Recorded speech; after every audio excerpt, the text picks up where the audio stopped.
Here's the first question.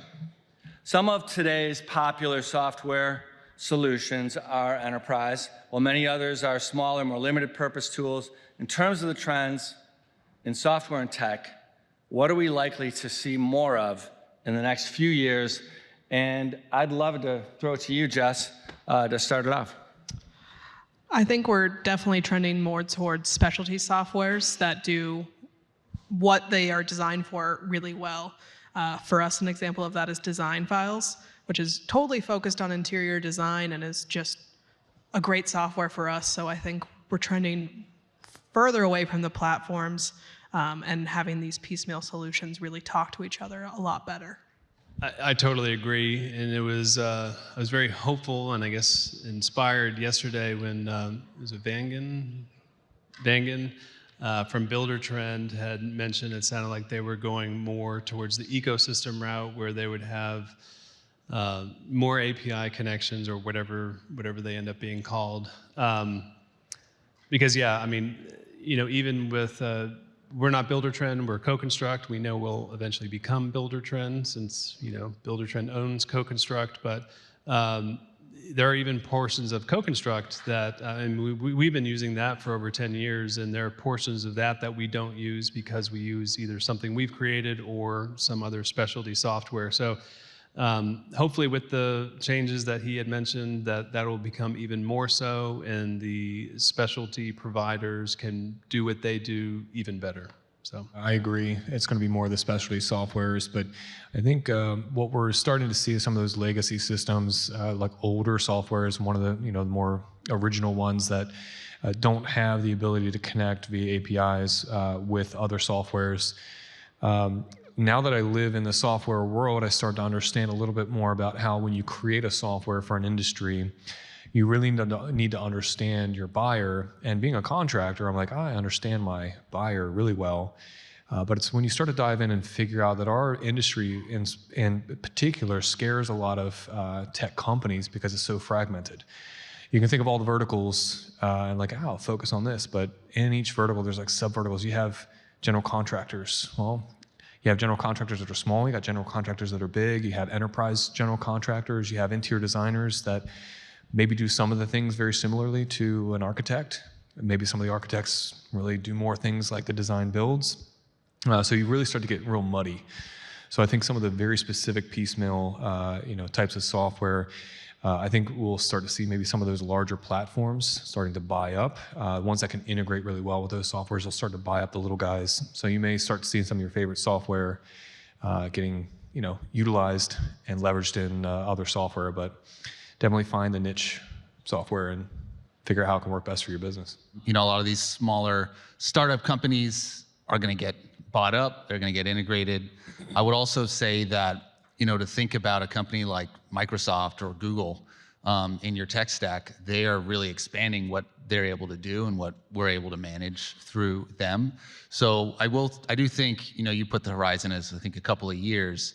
We're going to remain quite segmented in that time, but there's definitely a trend towards consolidation. Yeah, I mean, I think my initial, the gut reaction is that it's kind of like events like these, and what it does is it creates a harmony between a lot of the different partners, a lot of endorsements, right? Like you talk to one vendor, and that vendor will endorse another, or that their software plays well with that software.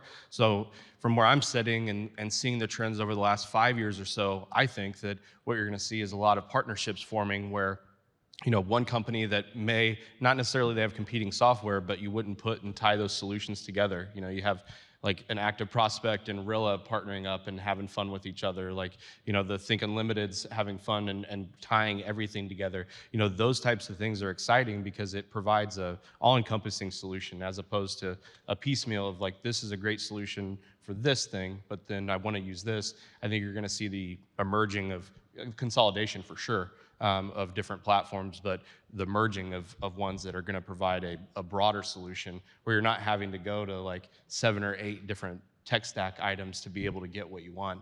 Well, I mean, I'm lucky enough that I get to network with some of the with the brightest minds in marketing. I mean, my deal is have some of the most well-known marketing leaders that speak at all these events. And so everybody wants to have fewer solutions. Everybody wants to have fewer contacts. Everybody wants to have that one solution that can do and can eliminate 5 vendors. But what we keep finding is that we haven't been able to get there. We haven't been able to get to the point that we have fewer. If anything, we have more and more and more, and it's something that we've been talking about. And so in terms of where I see it going, if some vendors become proficient at 2 or 3 or 4 different technology areas, and now they could become dominant. So I do think there's going to be this push for technology vendors to be that one stop, but we haven't seen a lot of people get there yet. We're going to go to the second question, which is, it's really about data. And the software presumably is there to help us manage data better, but if we're moving from one platform to another or from one software to another, invariably today there seems to be this problem where you need to download a CSV file and then upload it into another software, or a bunch of keystrokes to move data. Where in our mind's eye, the perfect world is data is going to flow seamlessly through from lead to CRM at the end after a finished project. So the question in all of that is, how important is it that we think about our data flows and how each stakeholder, team members, trade partners, suppliers, and clients are able to access the appropriate data at the appropriate time. So kind of a big question, but it gets into the data thing. And we'll start with you again, Jess. Well, I think about where we were a year ago with getting our tech stack to talk to each other, and it was a lot more disjointed and a lot more heavy of a task than it is now. And I know my operations analyst Carter is about to pull his hair out, but I think we've gotten our system to a point where it is relatively easy for us to get those systems to talk to each other, even if sometimes it is a CSV file. And it's just about having the right people on your team and really understanding what it takes to move that data around. Well, certainly the hope would be that some AI miracle will allow for that seamless flow of data and information, but obviously we're not there yet. So one thing I just touched on briefly in my talk was access and being able to be able to get that, whether that's within one particular program or across the programs. And I think even though we're not there with that whole seamless data flow back and forth, being able to access it and being able to, even if you're having to manually move that information, is unfortunate, but I think is required. And I guess from one perspective, you could say, well, that just leads open to bad data, bad inputs, which obviously results in bad outputs. But I think it also provides an opportunity for confirmation, being able to make sure that that is right. We do a lot of reviewing each other. I mean, we rarely send anything out. I mean, not every single email, but we rarely send anything out to a client that hasn't been reviewed by somebody else. And I just think that that's going to, for a while, continue to be just part of our world is, data input, review, data out. Cloud systems were all the rage at some point, and over the course of a decade, we saw a lot of winners come out on top. And now you start to see a lot of softwares that are really keen on making sure that that data is accessible wherever you are. Getting it to plug into other softwares, I think, is the next step. Hopefully AI will help with that. I think there's just a lot of buzz. There's a lot of distraction with AI because there are a lot of things that are happening in the industry and the tech industry that have been really good. But I think what we'll see is that these smaller companies, and you have these larger tech companies that want to be the be all end all, but I think the adoption rate, especially in home improvement, is lower on those because I have to now change. Like, this software is great; it does 5 things for me, and I can get it all under one roof. But I have learned 5 individual and got really good at all the 5 of those processes, and all I need is this one thing over here. So I'd rather just use that one thing. And they don't end up picking it up because they're paying for something that's too robust. If I can get the data to talk back and forth, I think a lot of companies, tech companies out there that are picking up on this, like, we need to focus less on being the end all be all and making my software do all of these things that all my users want. And we need to just integrate with the softwares that they already know and love. Stop reinventing the wheel every time we come around. Let me plug in with the stuff that I already like to have, that I already like to use, that I've trained my staff on. And there's a lot of companies, I mean, I think CRMs are really leading the charge on this. I mean, we're looking at various softwares that are just, you see all the little icons, little buttons when you're picking software, like, hey, we integrate with this, and Salesforce this, and it's like what we need, especially in the home improvement industry, when you got so many different types of contractors and so many different volumes and business types that, like, guys, we need this information passed back and forth easily. We heard it from Builder Trend yesterday that they're really moving more towards this ecosystem model. And as we heard earlier, we all wanted this silver bullet solution. And I think we're all coming to the realization, or have over the last several years, that that's not really a viable reality. And so I think the likely future is that, I think it was Josh's point, having more collaborations, more partnerships with the teams. And, I think all of these software companies are hearing that that's one of the main pain points that their users are bringing back, is this, kind of clunky integration and user interface for them. So leaning into that environment and that ecosystem framework, I think, is what we'll see. Kyle, if you could, while you got the mic, if I'm not mistaken, you led a process at your company, been around for 35 years or so, founded by your dad and your uncle, Chris and Ethan Landis.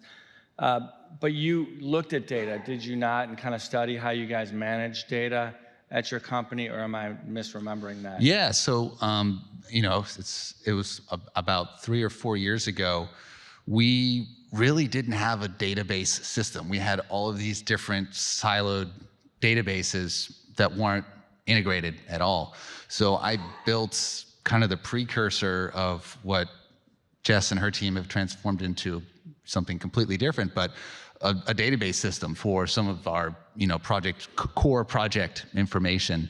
But that was just in Excel and pulling from documentation, so not as much integrated in the software. But I guess the question, just to follow up, and we'll get back with Josh and Dave here on the big question, but why did you feel it was important at that time to look at that question about how you manage your data?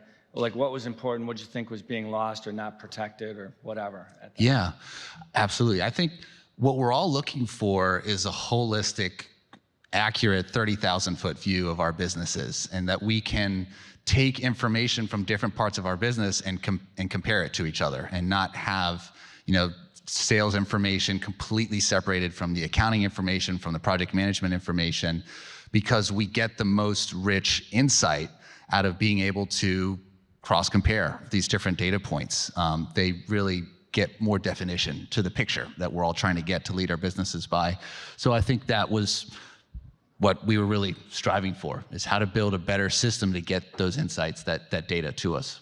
I think with the seamless flow of data, for me, my encouragement would be like create a scorecard of like the 3 to 7 metrics that actually drive your business. Like, it doesn't matter what you're doing or the space, but like if it's balance due is obviously important, but like what's your set rate, demo rate, close rate, average ticket, things that actually drive behaviors, set rates for canvassers or whatever in particular in your business, of like Google metrics of impressions, or something that actually changes the needle, drives the positive behavior.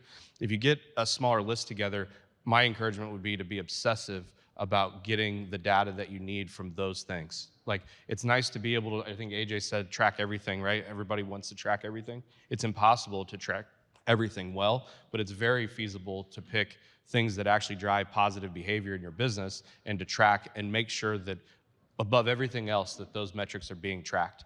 The seamless data, as far as things like I've encouraged, like when I was speaking about Zapier, if you haven't played around with that, it's a great tool to be able to make connections happen where you can have primary, secondary lead sources that are merged, that go directly into your CRM, reduces attribution issues, automates repetitive tasks. So there's a lot of functionality with that. And I think John had mentioned in his talk, like Upwork and Fiverr, like those are great resources to be able to leverage that if you don't necessarily have the skill set, I certainly don't, to be able to make those connection points. There are people that you can pay to do that. But knowing that those things drive your business, it's imperative that at least those things are covered. And so not to repeat everybody now, so what we do is we have i360, but then we also have Power BI because we find there's some things we can't slice and dice just like we want in the CRM, and so we use business intelligence and we use Power BI. But I want to kind of give one other thing to think about in terms of data. If you don't have the initial record, your data is no good. Now, I think most of us capture all of the leads in our CRM that come through the internet. I think we do that usually, and if you don't, it's not that difficult, just figure it out. But what a lot of us don't capture is every single call. Then a call center rep says, oh, they weren't interested at all, or is a wrong number, blah, blah, blah. And so that's a huge loss because that's the most expensive lead that converts the best, just because that call center rep couldn't convert it. And so somebody every day should be looking at your telephone, your telephony, every call that came in, and did every single call make it to the database, and then go back to that call center rep and let them know, hey, this one didn't go in, the call recording showed it was a consumer, it has to go in.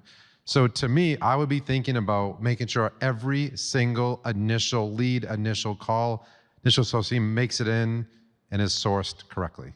The last question is I'd love to just kind of go around the group and get some thoughts on different parts of the design build and even the home improvement process. But I'm going to name some common operational functions with remodeling and home improvement in each. And I'd like each of you to offer a sense of the types of new tech that will be improving those particular functions in the coming years. So, like, what are you looking for? What are you seeing? And I'm just going to name a few of these: advertising, marketing, lead generation, sales, design, estimating, production, overall client communication. So Case has a whole outreach program, and many remodelers do that as well, just to keep in touch with folks, but client communication. And then finally, something as mundane as punch list. So I've named a few things there. And Dave Azer, we're going to start with you, so you can be first. I really appreciate that. I think next level in the way we contact consumers, and that's texting, videos, that's contacting them through social if they came to us in social, that's next level in terms of the way we communicate with email, the way we communicate with text, the way we get a video on their text that then helps us get them to answer the phone. So to me, what's really people are focusing on right now is how do we get people to answer the phone, and how do we really bring our overall communication with that consumer to the next level? Kind of echoing Dave's point, I do believe that there's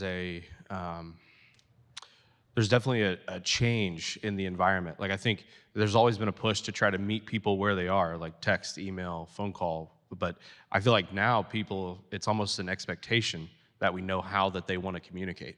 And that when we don't communicate with them in the manner that they prefer, we don't get a response. You know, when you start looking at contact rates of different channels, you find that like certain demographics will communicate with you via text as others won't, or maybe one wants to talk on the phone, or maybe it's only email.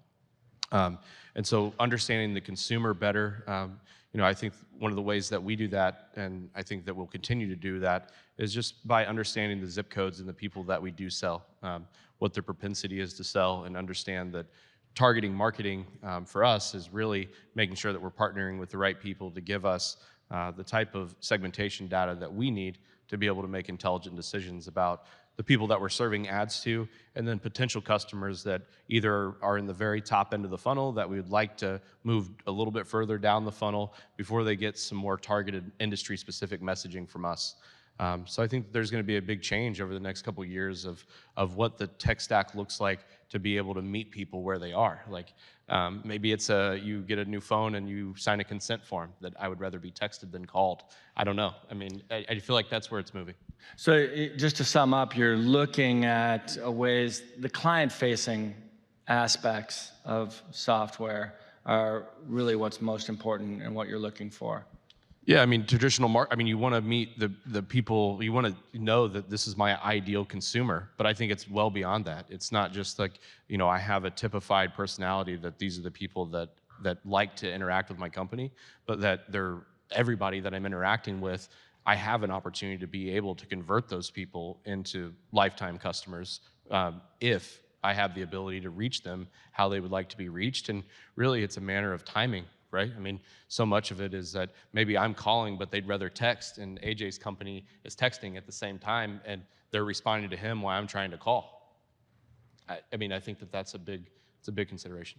Yeah, I think it's maybe a cop-out answer, but I think it's artificial intelligence across the board. I see a couple different things. One, I believe that pretty much every software that we use in our business is going to have some level of artificial intelligence built into it.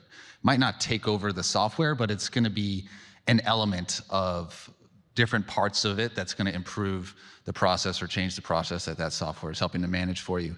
The other thing I think that we'll see is what's going to happen out there in the marketplace with artificial intelligence. How is our client's journey to finding us going to be different?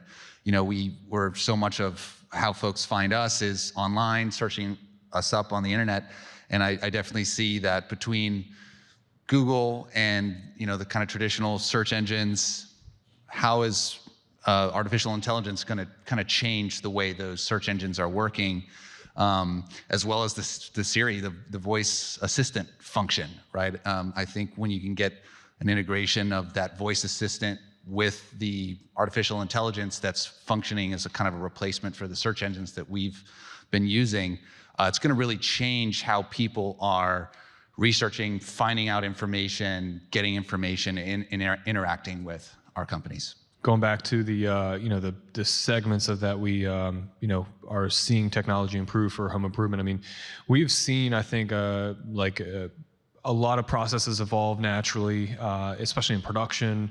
With new and innovative tools, we've seen innovations in lead generation and AI helping that, and CRMs. And my big emphasis has always been on sales. How do you our sales team is driving the proverbial 16 penny nails in the proverbial framing of basements, right? They're still doing things the old way. Now they have new tools. They have the ability to track their leads better and estimating on a computer rather than, sliding a napkin across the table, right? But how do we hand them a framing gun, right? We saw that in the 70s where it took 3 weeks to frame a basement. Now it takes 3 days.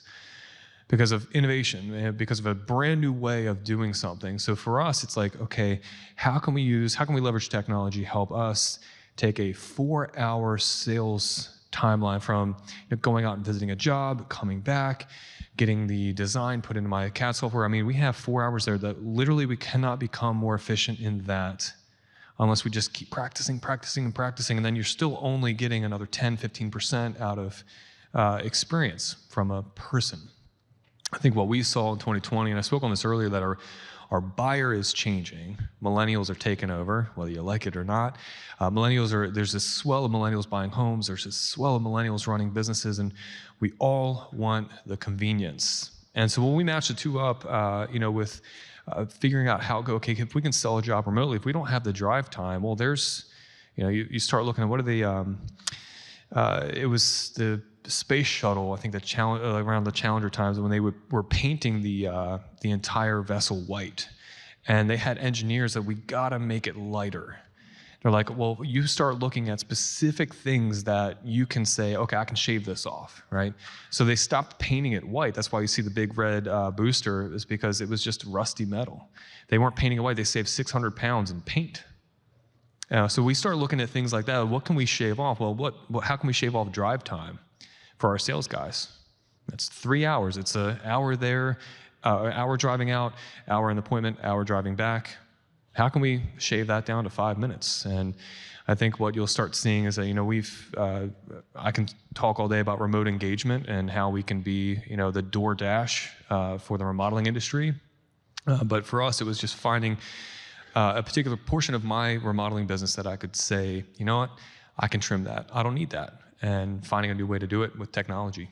Yeah, I mean, certainly how we access information about our business is very important, but I really like what Josh and both AJ had to say about that client-facing access to information, I think is really where all of this is going. I mean, the internet has been such an awesome thing to be able to find, information that we need, that something that we're curious about or something we don't know about. And, with Google and Bing or whatever it's called, and, all the, putting in a question and then getting 1,000 ads and some information you like, some not. And certainly AI, the hope would be that that's going to be really tailored to us. But really what our clients are looking for is information from us. And if it's taking them a longer time to get that information, if it's, like AJ said, our sales process is taking, however long, and it's not that we have to get it to zero, but I think it's being able to allow them to get accurate information as quick as they want it is really where everything is going. And whether that's AI, whether that's, specific niche tools that work well for a contractor who does remodeling and between $2 and $5 million a year and has, whatever, that's awesome. And I think that certainly is the hope. But allowing our clients to get access to that information when they want it, and if they want to sit through a 3-hour, sales pitch, great. That's awesome. They can do that. If they want to get as much information from our website before they call us, great. If they want to, be able to go, I spoke briefly about a program that we were creating, and they can get that information as fast as they want. But it's going to take the tools to provide that information, and then for us to decide ourselves what fits best for our business model and our clientele. Whether they're millennials, we actually mostly deal with 50 to 70-year-olds, and that's just for some reason a niche that we've really kind of gotten into, and it's not a huge part of our service area, but it's a good one, and so that works well for us. So how do those people want to access that information? And interestingly, the older crowd, they want the access now. I mean, they're like millennials. I think it's like everybody now. They have a question, they want the answer right now. So how can we provide them that information when they want it? So I'll touch on 2 elements that you listed that I think haven't been touched on. I think estimating this conference and shown, letting customers build their own estimates online before you maybe even talk to them is where we're going, and we're gonna have to all adjust our sales process based on that. And then I think you mentioned punch list. I think where we're going is a digital punch list where customers get photos of all the issues that need to be resolved and are getting photos and active information as we check off that list, and that communication will leave them with a great last impression of your company. Great. Okay, if you've got a question for our panel, step to the microphone and just state your name and your company name, and we can take those questions right now. And I know everyone's rushing to the microphone, so take your time, stretch your legs, and come on. Oh, no, there's David. I know you're waiting. All right, we got a couple of folks.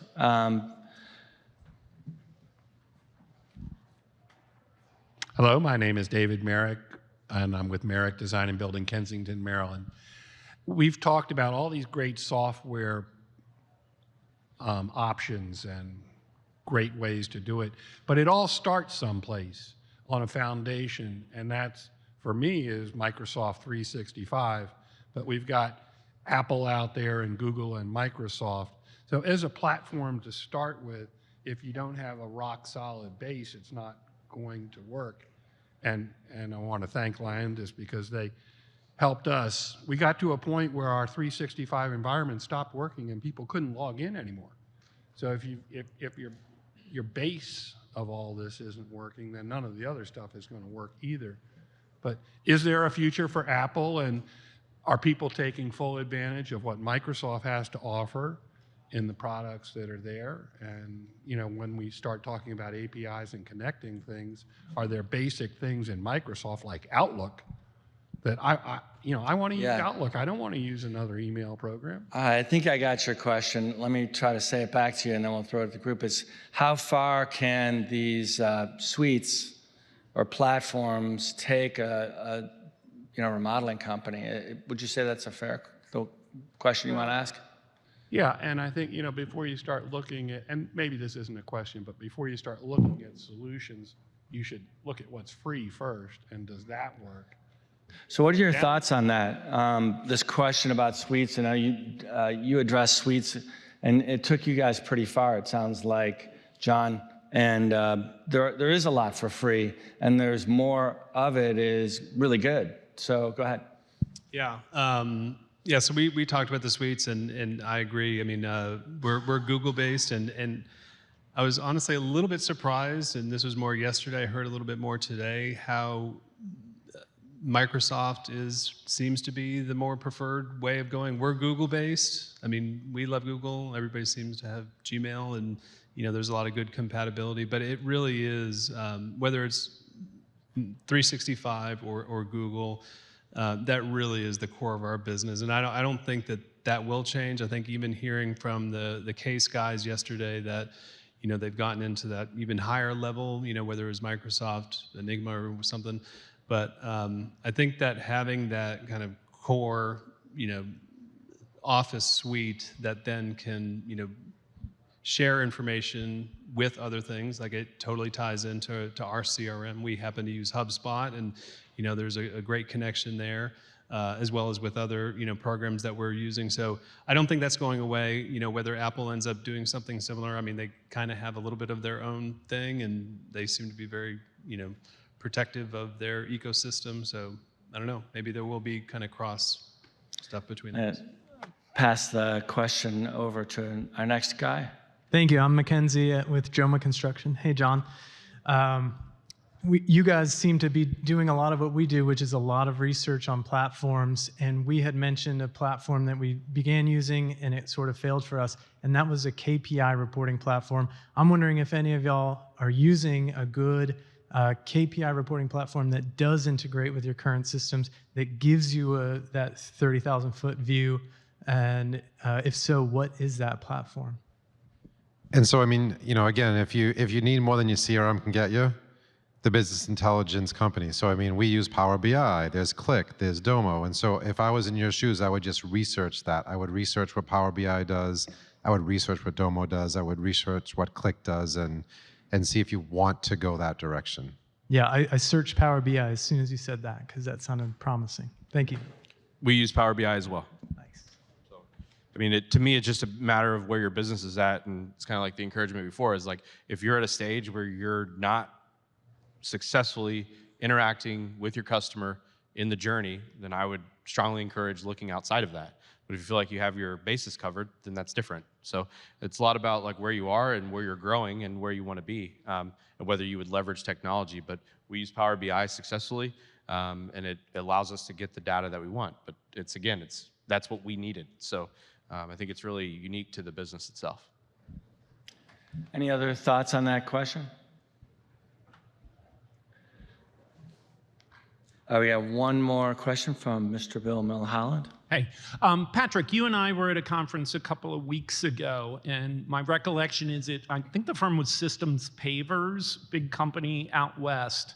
And there's a couple people on the panel that are trying to automate a lot of that customer interaction.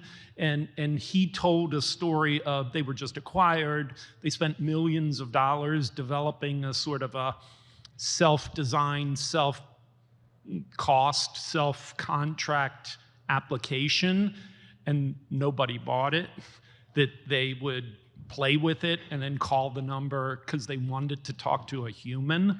Do you guys have any fear that as you try and pull that connection out, or is your goal mainly to sort of augment that relationship and not replace it? I'll touch on that real quick, yes, and then I think AJ has something to say. Our goal with what we're doing is totally that first touch, giving them that just initial, like, could there be a connection between them and us? Because there are, as I mentioned in my talk, we do a lot of pre-qualifying. I mean, there are just a ton of jobs we don't do. We don't do insurance jobs. We're in a college town. We don't do rental jobs. We don't do new construction. We used to, but we don't.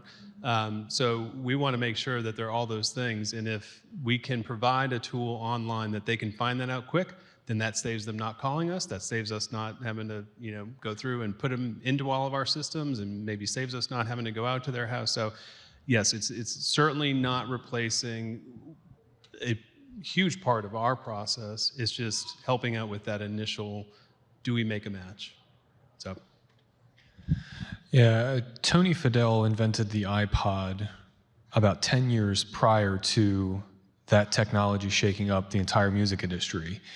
And I think perhaps what we're seeing on that level, I could be completely wrong here.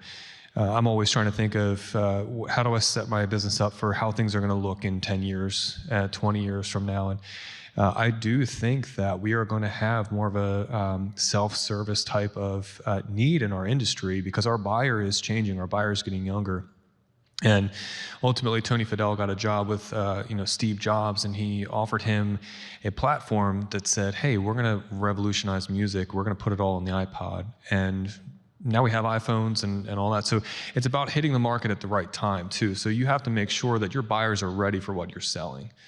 And if we're just a couple years too early, we may look at that and say that was a complete failure, but I'll tell you what, you give it 10 years, somebody else picks up the same idea, and you got some guy sitting on his couch saying, that was my idea, because they basically retreated and said, oh no, that was a disaster.